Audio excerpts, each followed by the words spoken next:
Good morning, good afternoon, good evening, regardless of what time you see this. Welcome to Teaching with Temprano. Today, I want to show you something that I do as a writer, as a poet, and that is to be inspired by other writing. Beth Kimpton wrote The Way of the Fearless Writer, Mindful Wisdom for a Flourishing Writing Life. And I have been in and out of this book for the past year. And one of the things I like to do, obviously, I annotate. But one of the things I like to do is to happen upon a couple of sentences that really pop out to me. This one says, "We exist because of each other.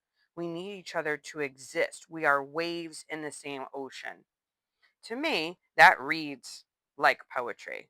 So, what I do is I take that one sentence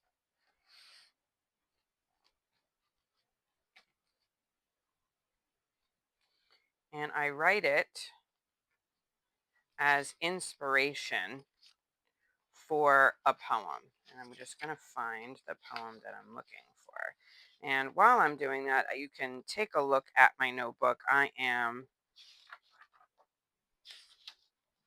a writer. I write every single day. And that's something that you can definitely do if you're watching this and you haven't started writing or you would like to start writing. One of the things I like to do is to, in the morning or in the evening, like to just meditate for a few minutes and then kind of get into what I want to write about. So this one is, "We need each other to exist." So I thought that line really resonated with me. And this is what I wrote. And I wrote this on July 8th. I always like to date my poetry and my writing because then I can go back and look at what I did before. "We exist because of each other for all to hear. We need each other to exist. Often we separate from others. We compartmentalize, placing our memories into carefully curated drawers. We do this to survive, to live.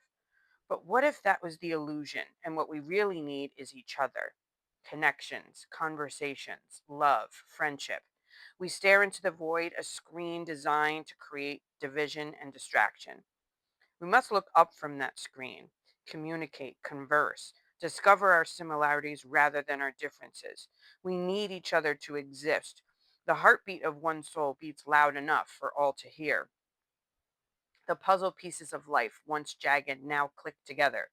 We fit. How about that? Our whispers of doubt evaporate into the summer wind, sticky and humid, floating upwards as we grasp our tribe, our connection, simultaneously providing solace in a once divided civilization to a symbiotic organism whose undulated surface gallantly advances, overcoming all obstacles, reminding us of a simple truth. Without each other, we are empty inside. I encourage all of you today to think about who we are inside and the connections that we have. I hope this inspires you.